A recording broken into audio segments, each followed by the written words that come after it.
Добрый день, дорогие подписчики и гости канала. Сегодня с вами я, один из авторов телеграм-канала «Генерал СВР», генерал-лейтенант службы внешней разведки, тот человек, которого вы знаете как Виктор Михайлович. Сегодня у нас 19 октября, четверг, сегодня у нас промежуточный выпуск. Вы извините, что вчера не успел записать, сегодня вроде по времени получилось, поэтому выпуск выйдет в четверг.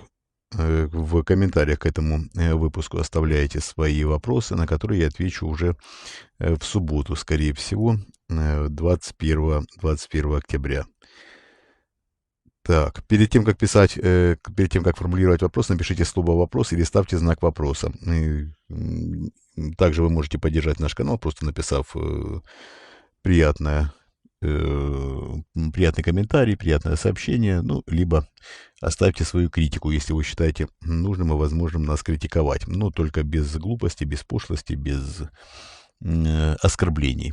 Мы приемлем любую критику. Но хорошие, добрые слова также приятны. И плюс комментарии в поддержку канала помогает нашим материалам распространяться наиболее быстро.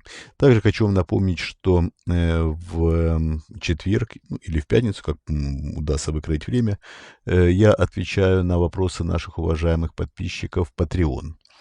На Patreon можно подписаться достаточно просто. Ссылка на Patreon есть в описании к этому ролику. Загляните в описание к этому ролику и увидите ссылку на Patreon. Я так думаю, что в скором времени мы будем публиковать те посты, которые выходят в Телеграме, в Patreon немного раньше, чем в Телеграме. Ну, такой своеобразный бонус. Поэтому, кого интересует, кто хочет быть в курсе событий раньше остальных, ну, пожалуйста, подписывайтесь на Patreon. Это будет, конечно, не глобально раньше, но там какое-то время, я думаю, на час раньше уже неплохо. Тем более, что в скором времени события будут меняться довольно быстро, и события будут довольно громкими.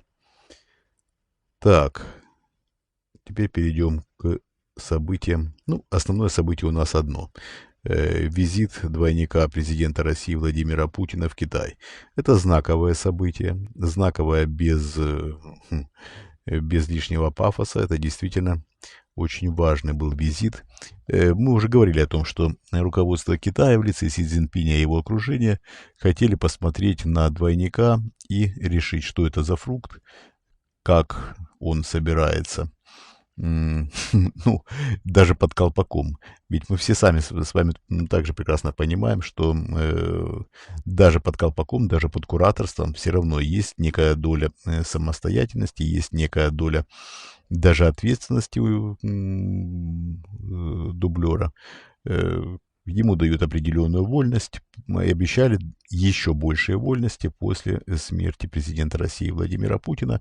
Ну, то, что касается некоторых областей, там, где нынешнее руководство России не считает зазорным и опасным давать свободу рассуждений. Мы видим, что двойник от себятину несет уже практически повсеместно. Ну, вот к своеобразному экзамену перед китайскими товарищами Путина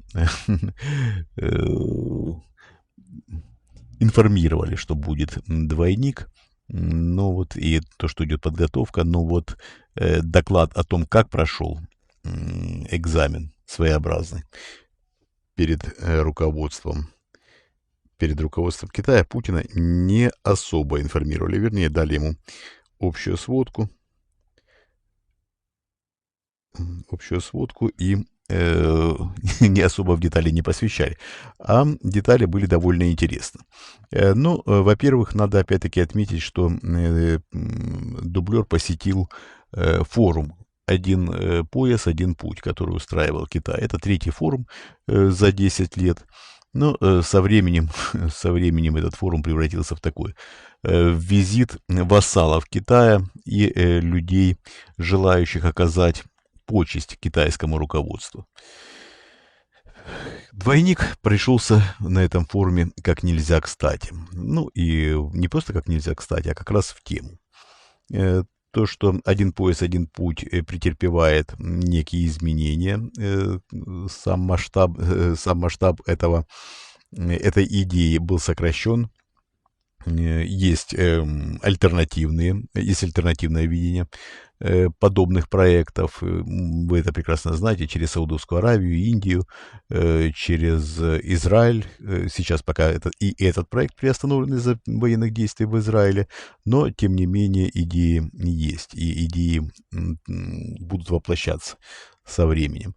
Что касается один пояс, один путь. Вы тоже об этом прекрасно знаете. Если не знаете, я вас информирую, что Италия вышла из этого проекта. И вообще проект потерял свой лоск, потерял свою значимость и потерял интерес очень многих участников данного проекта. Но есть как есть. Китай пытается быть мировым лидером, пытается консолидировать вокруг себя, по крайней мере, руководство тех стран, до которого он может дотянуться, давайте назовем это так. И вот сам форум был невзрачный, но вот общение с двойником было более чем интересно. Двойника гоняли по всем темам, практически по всем, которые интересны Китаю. Китайскому руководству и Си Цзиньпиню лично было интересно, как видит развитие двусторонних отношений, как видит развитие проектов китайских на территории России двойник президента России Владимира Путина, насколько он погружен в тему, как он собирается приступать к реализации тех или иных проектов и помогать реализации. Надо отметить, что двойник был на высоте, он довольно хорошо действительно посвящен в тему, и готовили его очень неплохо.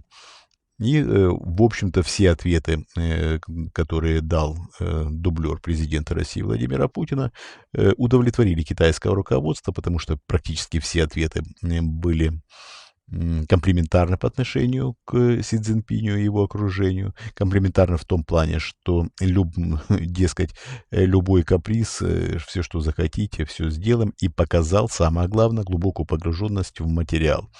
Си Цзиньпинь был откровенно удивлен, и по итогам этого визита довольно благодушно отнесся к тому, что в России будет править, по крайней мере, представлять нынешнее российское руководство будет представлять двойник. Двойник президента России Владимира Путина, который по своей сути должен сохранить путинский режим если не с балансом вокруг Путина, то с балансом вокруг тех идей, которые внедрил Путин в систему власти в России. Это, конечно, идеи террора, идеи диктатуры, идеи постоянного закручивания гаек, идеи постоянных конфликтов с соседями и не только, идеи поддержки других тоталитарных режимов и так далее, и так далее. И это обсуждалось также на встрече с Си Цзиньпинем. Так как нынешнее российское руководство является полноценным вассалом китайского руководства, и после собеседований Си Цзиньпиня с Мишустиным, с Патрушевым, с двойником, китайское руководство удостоверилось в том, что их интересам ничего не угрожает. И более того, ситуация вокруг российского руководства закручивается таким образом, что чем дальше, тем больше впадает Россия в зависимость от Китая, что, собственно говоря, Китаю и надо. Не декларируя нежелание стать сырьевым придатком Запада, нынешнее российское руководство погрузилось в в полноценную клоаку, будучи сырьевым придатком Китая. Посмотрим, к чему это все приведет. Я думаю, что конец близок. Как конец путинского режима, так и конец того пути, который избрал путинский режим. По итогам встречи двойника Си Цзиньпиня, кураторы дублера были более чем удовлетворены, и теперь уже считают, что в путинском окружении считают, что Путин теперь может спокойно умереть. И их, по крайней мере, их положению в ближайшее время ничего не мешает в том плане, по крайней мере, общее принятие двойника в крупнейшим партнером, то есть Китаем, ну, поддержано. Это уже большой плюс. То, что касается общих договоренностей друг с другом, есть и тут небольшие подвижки, об этом расскажу в ответах на вопросы. Я уверен, что вы зададите подобные вопросы. Сейчас формат немного не тот, поэтому давайте немножко закругляться. Еще раз хочу напомнить, что в комментариях к этому ролику вы можете оставить свои вопросы. Перед тем, как формулировать вопрос, пишите слово «вопрос» или ставьте знак вопроса. И в субботу я отвечу на ваши вопросы, которые вы оставили в комментариях. И еще раз напоминаю по поводу Патреона. Перейдите по ссылочке в описании к этому ролику, подпишитесь на Patreon, будете знать первыми ту информацию, которую мы даем в постах. Уже в скором времени мы это начнем публиковать наши посты в Patreon. И самое главное, вы нас поддержите и будете иметь возможность задать вопрос в Patreon, где я отвечаю на все ваши вопросы. Все, большое спасибо, всего доброго, до свидания.